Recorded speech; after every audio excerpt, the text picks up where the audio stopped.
सब मिलके तो तब बैठे ना जिनकी आपने बात की है, जीएचक्यू में लोग हैं, अदलिया में हैं, और फिर पॉलिटिशियंस हैं, मीडिया के भी लोग आप बाज़ औक़ात कहते हैं वो भी हैं। सबका एक दूसरे पे अगर ट्रस्ट नहीं है तो कैसे मिलके बैठेंगे? तो मुल्क तो ट्रस्ट है ना, मुल्क पे तो ट्रस्ट है ना। आप पे? आपस में नहीं, मुल्क पे, हाँ मुल्क पे ट्रस्ट है ना जी। आपस में अपने मामला दूर ना करें, मुल्क की बात करें। लेकिन जब मुल्क के इंटरेस्ट से बढ़ जाए सर, अना खुद ही खत्म हो जाएगी। जब आप मुल्क के मसाइल की बात करेंगे, उसके हल की बात करेंगे, ये बैठकर अपने सियासी मामला डिस्कस ना करें, ये बात करें जिस तरह हमने उस दिन अपोजिशन के जो मीटिंग हुई उसमें की है। हमने वहाँ पर अपने मामला डिस्कस नहीं किया। हमने कहा जी हमारे तहफ़्फ़ुज़ात हैं, हमें हमारी सियासत जुदा है, हमारे अपना तरीका हर एक का, लेकिन जहाँ पर मुल्क की बात आएगी हम सब इकट्ठे हैं, आइन की बात आएगी हम इकट्ठे हैं, कानून की बात आएगी हम इकट्ठे हैं, मुल्क के मसाइल की बात हम इकट्ठे हैं, हल की बात हम इकट्ठे हैं। अच्छा चले, मुल्क यही बात करनी पड़ेगी, एक एजेंडा तय करना पड़ेगा कि हमने करना क्या है। नहीं, लेकिन एजेंडा तय नहीं हो रहा ना। मैं उस पे जाना चाह रहा हूँ कि आपके पास ऐसा कौन सा नया फार्मूला है जिस पे ये लोग मुत्तफिक हो जाएंगे। जो इस वक्त जियो स्ट्रेटेजिक हमारी सिचुएशन है, ट्रंप वहाँ पे आ गया है, उसने मोदी को इन्वाइट किया है, मोदी 12-13 फरवरी को अमेरिका में होगा, प्रेसिडेंट जरदारी चाइना गए हुए हैं, प्रेसिडेंट शी से उनकी मुलाकात हुई है, एक सफ़ें दुरुस्त की जा रही है, पाकिस्तान की इकॉनमी थोड़ी सी बेहतर हुई है, फिच रिपोर्ट आई है। इस वक्त आपकी ये जो इत्तेहाद अपोजिशन का, उसने कहा है कि नए इंतखाबात होने चाहिए 1 साल के अंदर अंदर। हमने कहा कि जो इंतखाबात हुए हैं वो मुतनाज़ा हैं, वो ठीक है, हुकूमत नुमाइंदा नहीं है, तो हल नए इंतखाबात में होता है। ठीक है। अब जब आप बैठेंगे, ये एक स्टेटेड पोजीशन आ गई। अगर शुरू से यहाँ से कर रहे हैं आप, मैं ये कोई कंडीशन तो नहीं रखी, ये कंडीशन नहीं, कंडीशन कोई भी नहीं है। हमने अपना इजहार किया कि ये हमारी राय है। अब ना ही हम ये कह रहे हैं कि कोई आके बैठे, ये जो बैठने वाली बात है, तो मैं एक हल की बात कर रहा हूँ ना। आपने हल पूछे, हर आदमी हल पूछता है। नहीं, हल ये भी तो हो सकता था ना कि हम चले पहले मिनिमम कॉमन एजेंडा बनाएं कि इस मईशत को थोड़ा और बेहतर करें, जिसका आपने जिक्र भी किया है, यूनिटी गवर्नमेंट होनी चाहिए। जी, यूनिटी गवर्नमेंट बनाएं, लेकिन उससे पहले एजेंडा तय करना है, मुल्क में आपने करना क्या है। नहीं, एजेंडा यूनिटी गवर्नमेंट नहीं तय करेगी। एजेंडा ये जो लोग बैठेंगे ना, आज यही मुल्क चला रहे हैं, फौज है, अदलिया है, सियासतदान है, अब अपोजिशन को भी शामिल करें, वहां पर बैठेंगे, एजेंडा क्या है। अच्छा, आपके ख्याल में मिनिमम कॉमन एजेंडा क्या होना चाहिए? मिनिमम नहीं, आपने एक प्लान देना है कि हमने मुल्क में करना क्या है।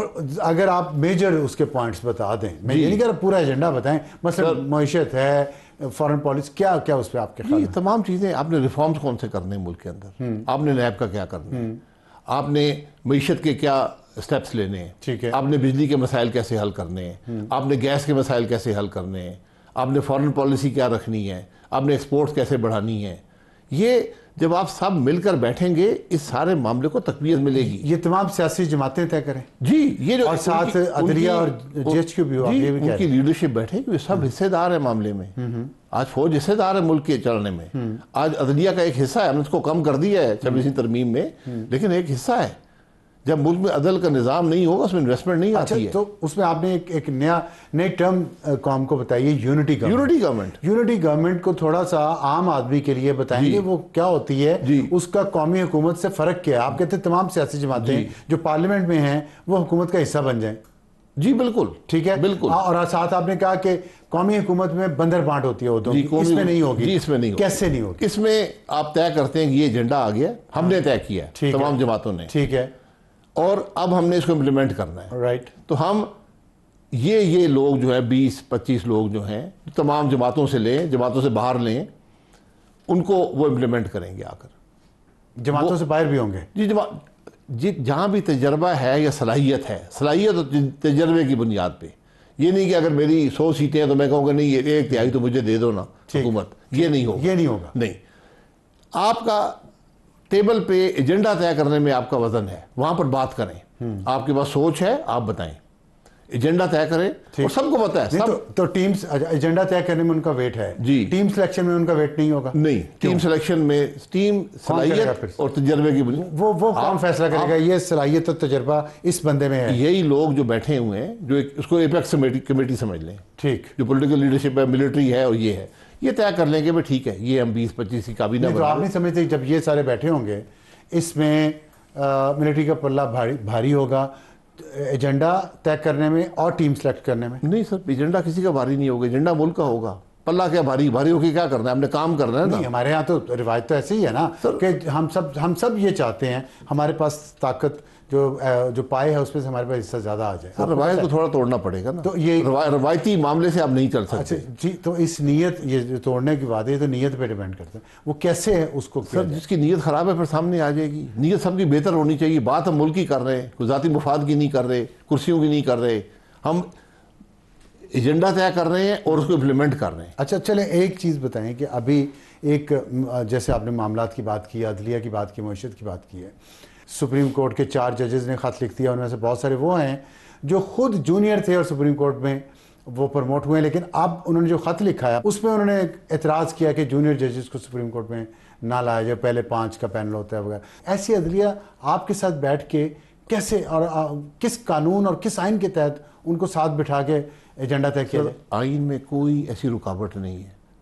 जब मुल्क के वो हालात हो जाएं जो आज पाकिस्तान के हैं तो ये आप पे लाजिम है कि बैठें, ये चॉइस नहीं है। नहीं, फिर वो टांग खींची जाएगी सर, कही जाएगी 26 तरमीम में ये चीफ जस्टिस ही नहीं, ये क्यों बैठे? सर टांग देखें, जो भी है ना बिठाए ना, ये मामले वहां पे हल कर ले ना। ये भी जो आप एजेंडा तय करेंगे उसका हिस्सा होगा कि अदलिया की जो तहफ़्फ़ुज़ात हैं उनको भी आप बात करेंगे वहां पर, ये भी आपके रिफॉर्म में शामिल होगा। अदलिया के तरफ से फर्ज करें चीफ जस्टिस बैठेंगे ना, फर्ज करें जी, अगर ये ऐसा होता है चीफ जस्टिस बैठेंगे। एक अनसर्टेनिटी जो इस मुल्क में जारी है वो जारी रहेगी। सर ये वो बेशक खींचते रहे ना, वो लगे रहे ना, हम सब लगे हुए हैं। हुकूमत के अंदर भी यही हालत है। कोalition पार्टनर दूसरे की टांग खींच रहे हैं, अपोजिशन भी मुतफिक नहीं है। ठीक, फौज का क्या किरदार है किसी को क्लियर नहीं है।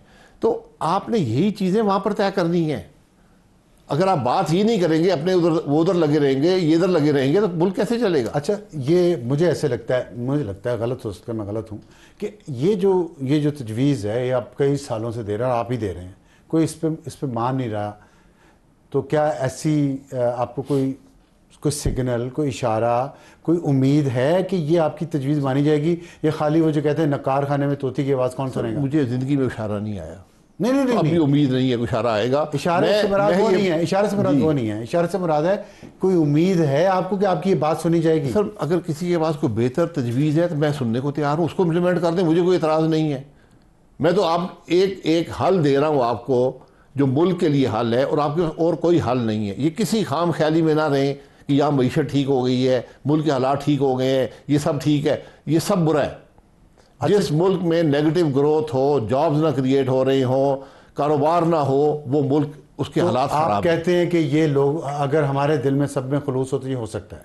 अपने इख्तिलाफात बुला के बैठ, मैं ना आपकी नीयत पे शुबा करता हूँ ना मैं आपके खलूस पे शुबा करता हूँ। मैं तो एक सीधी बात कर रहा हूँ कि अपनी थोड़े अरसे के लिए अपने मुफाद को एक तरफ रखें और मुल्क का मुफाद सामने रखें। ठीक है। इसी बैकग्राउंड में, तनाजुर में, राना सनाउल्लाह ने कहा है कि शाहिद खान अब्बासी हमारे लिए और मुफ्ती इस्माइल हमारे लिए बहुत कीमती हैं, हम तो उनको जब चाहेंगे बल्कि हम चाहेंगे वो वापस हमारे साथ आ जाएं। आप अपने इख्तिलाफात साइड पे रख के या मफादात साइड पे रख के दोबारा उनके पास जाएंगे ताकि आपकी आवाज़, जो आपकी ये तजवीज़ है, इसको बड़ा प्लेटफॉर्म मिल जाए इसको प्रमोट करने का? सर मेरा ना कोई इख्तलाफ है ना मेरा कोई मुफाद है। राना साहब बता दें, मियाँ साहब बता दें, मैंने कभी कोई मुफाद मांगा हो, कोई ओहदा मांगा हो, कोई इख्तलाफ हो। इख्तलाफ एक बात पे है, वो है वोट को इज्जत दो। ठीक है, वोट को इज्जत दो। पाकिस्तान मुस्लिम लीग नून वोट को इज्जत नहीं। यहाँ पे थोड़ा सा आपको, सॉरी मैं आई एम इंटरप्टिंग यू, आप कॉन्फ्लिक्ट है आपकी बात में, कॉन्ट्रडिक्ट कर रही है। जब आप कहते हैं वोट को इज्जत दो, तो फिर ये जो आप सजेस्ट कर रहे हैं कि GH भी बैठे, जुडिशरी भी बैठे और सियासी जमातें भी बैठे, ये तो वोट को इज्जत देना नहीं है। ये वोट को इज्जत दो नहीं, वोट को इज्जत दे तो पार्लियामेंट फैसला करे। सर वोट को इज्जत दो ही है ना, पार्लियामेंट भी बैठी हुई है ना।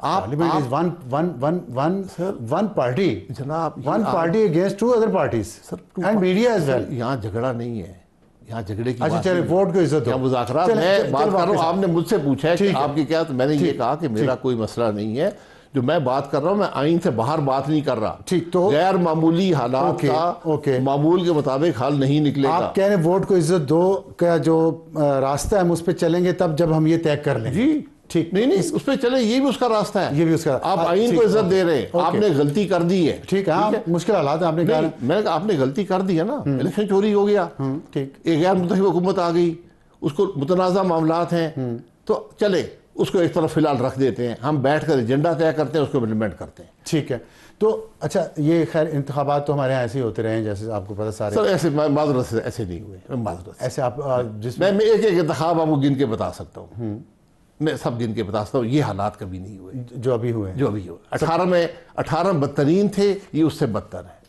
बदतरीन से बदतर कैसे होते? वो हो सकते हैं, हमारे मुल्क में हर चीज हो सकती है। वो बदतर थे, ये बदतरीन वो बदतरीन थे उस वक्त तक, उसके बाद ये उससे बदतर है। अच्छा चलें, और अगर आप इसी तरफ चलते हैं तो अगले से भी बदतर होंगे। अच्छा, तो ये बताइएगा कि जो आपने मुस्लिम लीग की बात की है, तो आप समझते हैं कि दरवाजे बंद नहीं हुए आपके और मुस्लिम लीग के?